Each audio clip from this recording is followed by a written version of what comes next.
Bueno, pues vamos a seguir hablando precisamente de empresas y de empresas vascas, además, que se ha hecho un análisis a 51 empresas que participan en la segunda edición del Atlas de la empresa comprometida de Euskadi.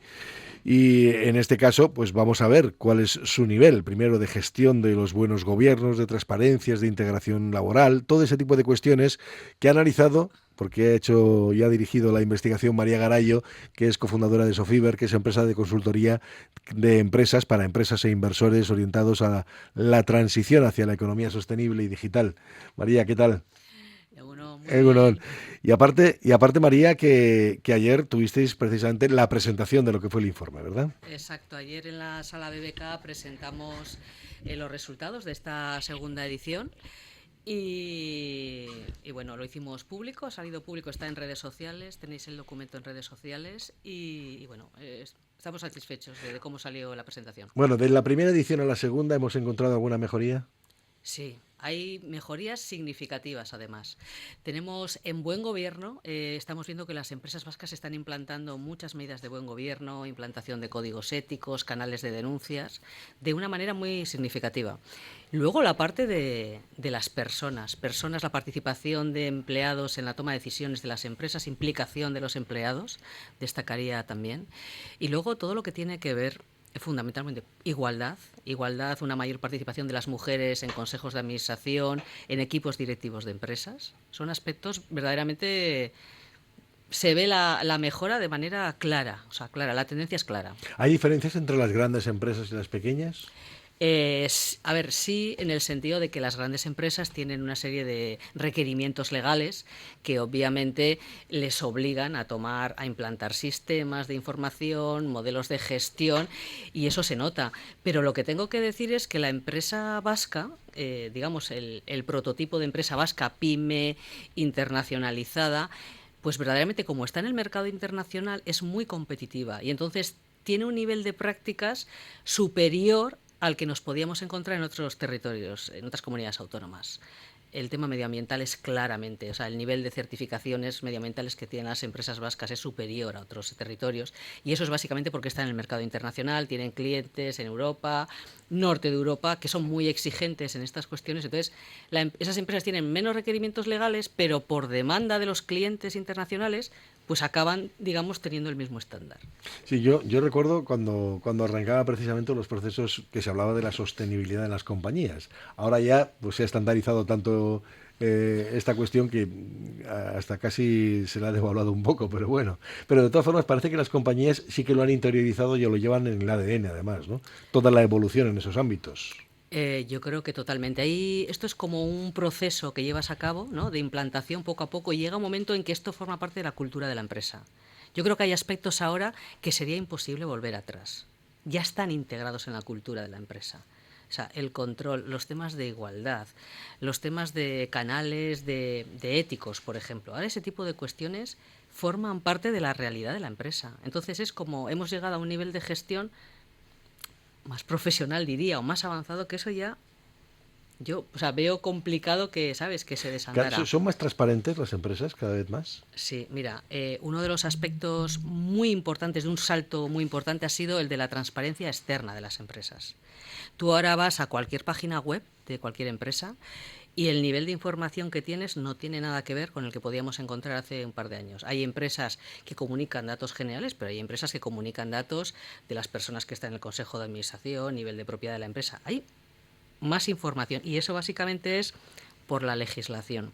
Las empresas que tienen que hacer memorias al final tienen obligación de sacar un montón de información y eso pues poco a poco se va normalizando. O sea, al final la empresa vasca siempre ha sido como, y no te digo las guipuzcoanas, por ejemplo, ¿no? Aquí tenemos empresas de los tres territorios. Hay empresas que son como más hacia adentro, ¿no? Más que no están acostumbradas a comunicar y yo creo que en Guipúzcoa se comunica, por ejemplo, menos que en Vizcaya, claramente. Pero vemos que las empresas poco a poco empiezan a normalizar y también creo que es porque los clientes, el mercado les están mirando. Entonces esa comunicación es también una manera no solo de marketing, sino también de decir, estamos en estos temas, estamos con estos estándares. Entonces, bueno, está más normalizado esa cuestión. Eso se va evolucionando entonces, ¿no? Claramente. De las 51 empresas, yo he mencionado así 51 por encima, más o menos cómo se distribuyen, cuál es el perfil de que nos estamos encontrando. Pues mira, Porque me imagino que será un perfil representativo, ¿no? yo creo que total. Tenemos como el 43% son empresas de manufactura de distintos sectores. Luego tenemos sector financiero, en torno al 12%. Sector tecnológico, que este año hay más incorporación de empresas tecnológicas.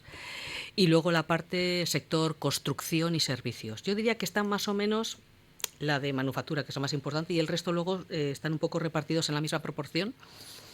Y yo creo que es muy representativo. Y luego está muy representado también el tamaño de las empresas. O sea, el nivel que tenemos de empresas de más de 1.000 trabajadores, las de entre 1.000 y 500, por debajo de 500 y entre 50 y 250, yo creo que es muy representativo de lo que hay en este país, que hay empresas grandes pero pocas y luego muchas que están ahí en el medio de las pymes, y eso lo reflejas. Y me gustaría también señalar que las pymes, que al final es el tejido que tenemos aquí en el País Vasco, que son las que nos dan de comer, las que crean empleo, estas son mayoritarias en el Atlas. O sea, eso también, pues digo que la foto del tejido se refleja de alguna manera en la foto que tenemos en el Atlas. ¿Se dejan analizar? ¿Se dejan diagnosticar? A ver, ahí hay empresas de todo. Hay empresas que están como muy concienciadas y que ven esto verdaderamente como un elemento diferenciador y no tienen ningún problema en responder y dar información. Y hay otras, pues tengo que decir que igual todavía esto no lo tienen interiorizado. Entonces, el hecho de dar información de la empresa que luego pueda publicarse en un informe, pues eso todavía hay gente que es reticente, sobre todo porque lo puedes entender. Bueno, y las empresas te dicen, ¿no? Bueno, pues si salimos mal, igual me hago un roto en comunicación. Y nosotros siempre decimos, a ver, aquí están todas las empresas progresando, aquí nadie está con un 10 en una materia. Entonces, al revés, creo que si haces un ejercicio de honestidad, haces pruebas el primer año, creo que lo tienes que utilizar de manera pedagógica. Es decir, que si ves que hay aspectos que tienen mejora, creo que te puede servir de indicador en tu empresa para decir, oye, igual teníamos que empezar a mirar o los aspectos de formación de empleados o el tema de igualdad. Es decir, tómatelo en positivo como un elemento, como un indicador de mejora. No te lo tomes desde el punto de vista de la comunicación de, nos ha salido la foto mal, esto nos puede hacer pupa. No, o sea, yo creo que hay que darle la vuelta un poco. Yo por lo menos así lo veo, y tenemos ejemplos de empresas claramente que me dicen, oye, ¿cómo podemos mejorar? Pues mira, estáis flojitos aquí, podéis poner o podéis llevar a cabo este tipo de cuestiones, y entonces creo que hay que tomarlo así. Sí, María, porque el Atlas no solamente diagnostica, sino que luego si quiere a alguien también se le ofrece la posibilidad, ¿no? de avanzar en esos terrenos, del diagnóstico. No voy a decir darles la receta, pero decir sí dónde tienen que empezar a mirarse. Sí, yo con alguna de las empresas, por ejemplo, que luego me han llamado, oye María, y esto y tal, ¿no? Pues por intentar entender a veces los resultados desde esa perspectiva de querer mejorar, ¿no? Y pues, ¿qué nos falta? Pues mira, pues igual no estáis midiendo la huella de carbono, o la estáis midiendo pero no tenéis algún objetivo de reducción. Entonces, ¿cómo puedes avanzar? Pues intenta hacer un plan de reducción. Es decir, cosas que son muy concretas, pero que esas son las que suman. O sea, al final es como todo, ¿no? Tienes fases, y estoy en la primera fase de una primera acción y según voy subiendo de fase, voy mejorando la gestión en la empresa. Entonces, esto va de esto. Es decir, en la medida en que la gestión es más completa, pues estás en una mejor posición. Si estás arrancando, pues estás abajo. Entonces, de esto se trata fundamentalmente. Antes hablábamos de los compromisos de sostenibilidad y mencionabas también, bueno, pues ese carácter medioambiental que van asumiendo también las empresas. La neutralidad climática, por ejemplo, dentro del análisis que se ha hecho, ¿cómo está ahora mismo? Pues mira, hemos detectado... ¿Progresa adecuadamente? A ver, hay una cosa muy relevante en el Atlas, que el 92% de las empresas que han participado te dicen que tienen un escenario de neutralidad climática. Es decir, que, por ejemplo, el 2050, que es el escenario europeo para la neutralidad climática, las empresas lo tienen como en el radar. O sea, dicen, vale, ese es el escenario, lo contemplamos. Cuando luego ves los resultados de las empresas que están reduciendo, o sea, que ya están en la tarea de reducir, pues hay baja significativamente. Es decir, en torno al 35% de las empresas que han participado ya están con planes de reducción y consiguiendo reducciones de emisiones. El 63% todavía no está con planes de reducción y reduciendo emisiones. Entonces, en nuestra impresión, ¿qué es? Que todas las empresas digamos, ese 63%, ¿no? Tienen el horizonte que en Europa estamos en ese escenario de neutralidad climática, pero el cuándo voy a empezar a reducir, pues hay empresas que lo están dejando para un poquito más tarde. Hay algunas que ya han empezado y otras que... Luego también hay que ver esos sectores, por ejemplo, industria por los impactos que tiene emisiones, obviamente se tiene que poner las pilas mucho antes. Por ejemplo, estoy pensando en sector servicios, que tienen, ¿no?, un impacto de emisiones muchísimo menor y que, bueno, pues digamos, podrían empezar más tarde, entre comillas, pero realmente al final depende de la cultura de la empresa. O sea, encuentras sectores de servicios que están midiendo la huella de carbono y que están con medidas de reducción. Entonces, pero vamos, el desideratum de la neutralidad es claro, luego ya la ejecución, ahí Bueno, vamos, ahí vamos. bueno, lo decía también pues porque precisamente, claro, algunas de las empresas sí que cuentan con certificados de gestión ambiental, igual será la mayoría, ¿no?, de las grandes, claro. Sí, Porque esas son casi obligatorias, es obligatorio. sí, yo te diría más que la certificación ambiental, más que de las grandes, las que tienen son todas aquellas sectores con impactos medioambientales claros. O sea, por ejemplo, manufactura. Manufactura, seas grande, pequeño, mediano, es que tienes que tener la 14001 porque tienes unos impactos o de residuos o de sustancias contaminantes que claramente necesitas esa certificación.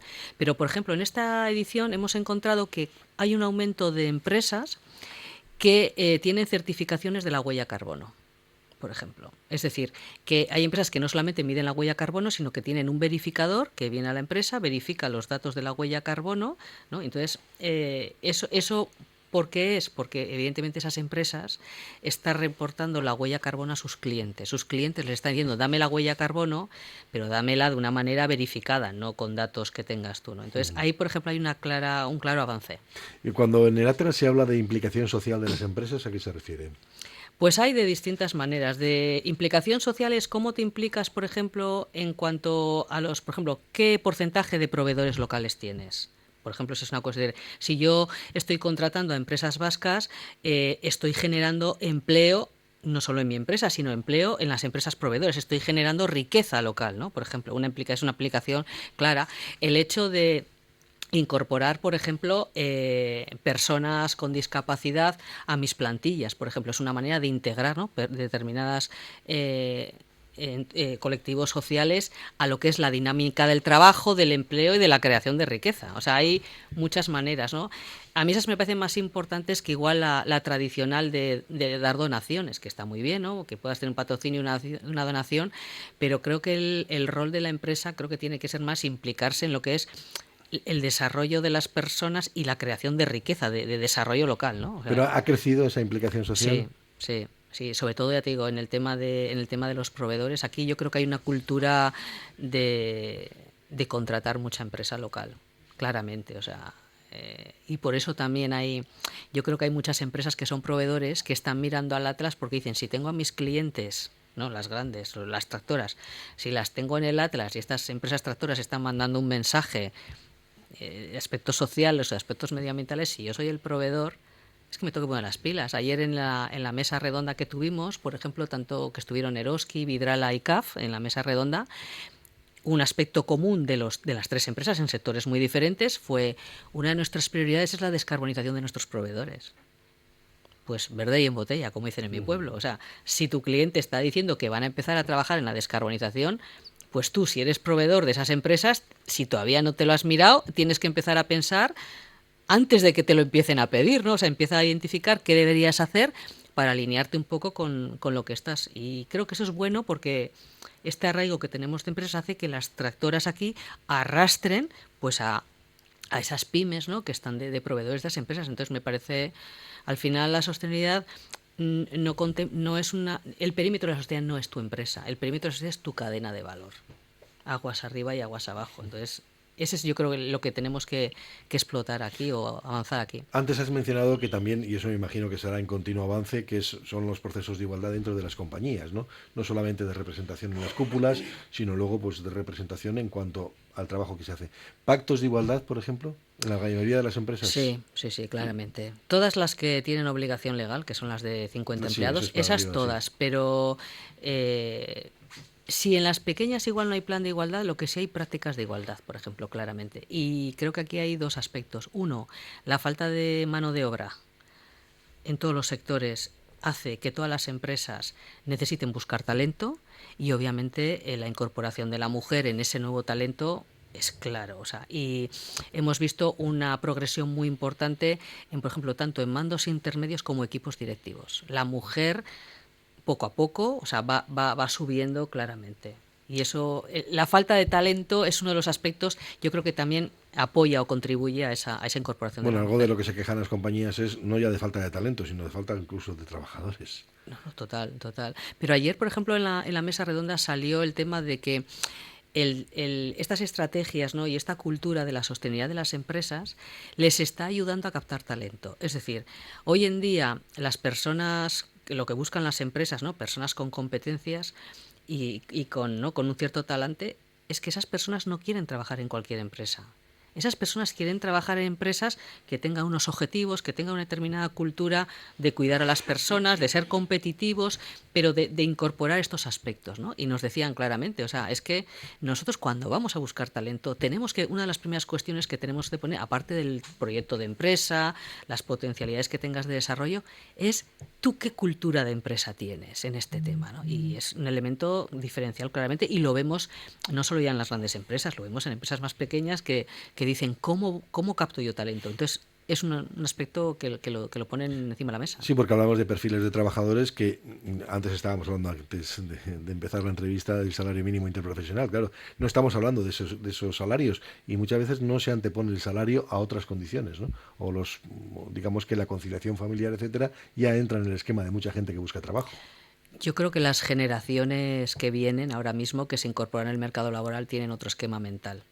Y obviamente la retribución pues es un aspecto clave, pero están buscando otras cuestiones, que la empresa les dé otro tipo de beneficios, ¿no? El famoso salario emocional. La gente quiere poder tener una flexibilidad en horarios, quiere poder conciliar, y creo que eso viene en las generaciones. Eso se va a imponer, claro, lógicamente, ¿no? Y esas generaciones, a la medida en que van, ¿no?, tienen un mayor peso en lo que es el mercado laboral, pues obviamente. Pero hoy en día cualquier empresa, en esa política de captación, es que tiene que ser atractiva. Entonces, para ser atractivo, tienes que ofrecer una serie de ventajas y no solamente contrato indefinido, tantas horas y tanto salario, que eso se da por hecho, pero es que hay que acompañarlo de otra serie de cosas, porque es que si no, la gente con competencias lo que hace es irse a las empresas que les ofrecen esas ventajas, claramente. Bueno, sin duda va cambiando los perfiles, van cambiando los perfiles de los trabajadores, también va cambiando la propia compañía que tiene que evolucionar. Bueno, me imagino que en aspectos como la digitalización, eso cada día más incorporado, no ya digo en las grandes que lógicamente tienen proyectos ya particularizados, sino en todas, ¿no? Incluso en las pequeñas, evidentemente. Yo creo, pero es que Y puede haber además... una revolución ahora que estos días estamos hablando aquí de inteligencia artificial, que muchas grandes compañías ya lo aplican, pero otras muchas van a tener todavía una capacidad de desarrollo enorme, ¿no? Yo creo que esa es una cuestión que nos afecta a todos, pequeñas, grandes y medianas. Al final, cómo utilizo la inteligencia artificial en mis procesos, en mis operaciones, en las tareas, sobre todo rutinarias, para ser más competitivos y más eficientes. O sea, utilizar las herramientas digitales para ser más eficientes en tu trabajo. Yo creo que eso, todos, independientemente en el sector en el que estemos, si a una tarea le puedo dedicar media hora en lugar de 2 horas, pues dime cómo lo hago. Pero eso por un tema de, ¿no?, de propia gestión del tiempo y sobre todo de eficacia de empresa, ¿no? Bueno, hablamos de competitividad en este caso. Claro, claro, o sea, es que al final, y si en tu sector tu competidor está utilizando la inteligencia artificial y es más productivo y más eficiente, pues o tú te pones las pilas o te quedas atrás. Bueno, pues el que quiera consultar este atlas precisamente tiene a su disposición, ¿no? Lo tiene en la página web. Exacto, está en la página web de Sofiber de Economía Digital y lo tenéis en redes sociales. Tecleáis Atlas Euskadi de la empresa comprometida y lo tenéis accesible. Pues María Garayo, gracias por compartir este rato con nosotros. Muchas gracias a vosotros. Es que ricasco, María.